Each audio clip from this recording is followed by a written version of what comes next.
नींदमारी हुई है, लेकिन अखिलेश यादव से जब इस बारे में सवाल पूछा गया तो उन्होंने अपर्णा के बीजेपी में जाने पर शुभकामनाएं दी। अपर्णा के राष्ट्रवाद के मुद्दे पर भी उन्होंने जवाब दिया। सबसे पहले तो मैं बधाई दूंगा और शुभकामनाएं, और साथ ही साथ हमें खुशी इस बात की है कि समाजवादी विचारधारा का विस्तार हो रहा है। समाजवादी विचारधारा का विस्तार जो हो रहा है, मुझे उम्मीद है कि हमारी विचारधारा वहां भी पहुंच करके और संविधान और लोकतंत्र को बचाने का काम होगा। मैं खुद मिलिट्री स्कूल में पढ़ा हूं, धौलपुर मिलिट्री स्कूल, और कभी कंफ्यूज मत होना मिलिट्री स्कूल और सैनिक स्कूल में। जो मिलिट्री स्कूल हैं वो सेंट्रल गवर्नमेंट से चलते हैं, सैनिक स्कूल हैं वो स्टेट गवर्नमेंट चलाती है, जिसमें फंड सेंटर के भी मिलते हैं। मिलिट्री स्कूल में बचपन से लेकर के मैंने 7 साल गुजारे हैं। आज भी पूरे देश की सीमा उठा करके देख लीजिए, कहीं न कहीं मिलिट्री स्कूल का पढ़ा हुआ ऑफिसर वहां पर लगा खड़ा मिलेगा आपको। हमारे साथ के वो लोग हैं जो सीमा पर आज भी खड़े हैं।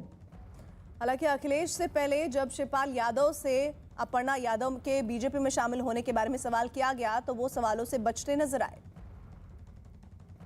शिवपाल जी, अपर्णा यादव ने ज्वाइन किया बीजेपी, तो शिवपाल यादव फिलहाल कुछ नहीं कहे अपर्णा यादव के ज्वाइनिंग पर, और वो सीधे अपने घर से निकल गए हैं। अपर्णा के बीजेपी ज्वाइन करने के बाद पार्टी नेता अमित मालवीय ने एक वीडियो ट्वीट किया है। अमित मालवीय ने मुलायम सिंह यादव का एक वीडियो ट्वीट कर अखिलेश पर निशाना साधा है, जिसमें मुलायम कहते नजर आ रहे हैं कि देश में किसी नेता ने अपने बेटे को सीएम बनाया जो किसी ने नहीं बनाया, जो अपने आप का नहीं हो सकता किसी और का क्या हो सकता है। और इसी वीडियो को ट्वीट करते हुए बीजेपी ने लिखा, जो अपने बाप का नहीं हुआ वो किसी का नहीं हो सकता।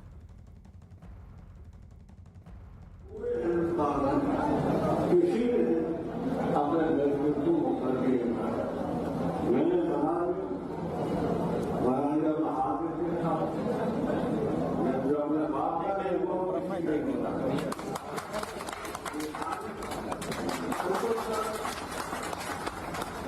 अपने दादा को ही बात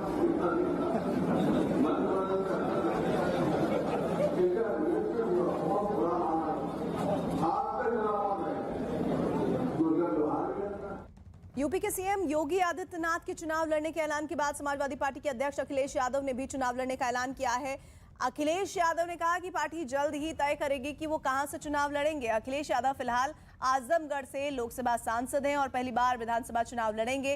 अखिलेश ने कहा कि वो चुनाव लड़ने से पहले आजमगढ़ की जनता से इजाजत लेंगे। मैं आजमगढ़ की जनता से अनुमति लेकर के ही चुनाव लड़ूंगा। अगर चुनाव लड़ता हूं तो आजमगढ़ की जनता से अनुमति इसलिए लेनी पड़ेगी, वहां के लोगों ने मुझे जिताया है।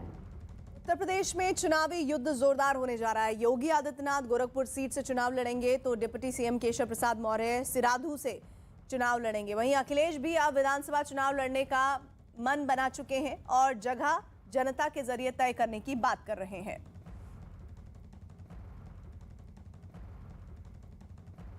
केंद्रीय मंत्री मुख्तार अब्बास नकवी ने अखिलेश यादव के चुनाव लड़ने के ऐलान पर अपनी प्रतिक्रिया दी है। दागियों और बागियों के जुगाड़ से विपक्ष का चौधरी बनने की जंग चल रही है। अब दागियों और बागियों के जुगाड़ से विपक्ष का चौधरी बनने की जिस पार्टी में और जिन पार्टियों में जंग चल रही हो, आप देख रहे हो, कोई जो है उत्तर प्रदेश में कहीं से आ रहा है, कोई कहीं से आ रहा है, कोई कहीं से आ रहा है, और उनको लगता है कि हम विपक्ष का चौधरी बन जाएं। लेकिन एक बात उत्तर प्रदेश में बहुत साफ है कि उत्तर प्रदेश में फिर से कभी भी किसी भी रूप में उत्तर प्रदेश की जनता न कमीशन को, न करप्शन को, न कम्युनलिज्म को बढ़ावा देगी, न उसके इर्द गिर्द सत्ता को आने देगी। यूपी के डिप्टी सीएम केशव प्रसाद मौर्य ने अखिलेश यादव के चुनाव लड़ने पर तंज किया। कहा, अखिलेश के सीट चुनने में देर हो रही है क्योंकि वो सुरक्षित सीट तलाश रहे हैं।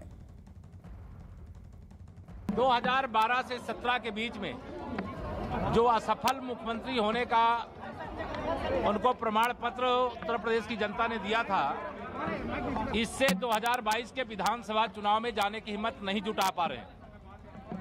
अभी एक खबर जरूर मैं देख रहा हूं आप सबके माध्यम से, वो विधानसभा चुनाव लड़ेंगे, लेकिन वो कहते थे कि हमने विकास किया है। और अगर आपने विकास किया है तो सीट को चुनने में इतना देरी क्यों लगा रहे हो, और ऐसी सीट क्यों नहीं चुन रहे हो जहां आपने विकास किया है? क्यों ऐसे सुरक्षित इलाके की ओर भाग रहे हो जहां से आपको जीत करके नहीं आना है?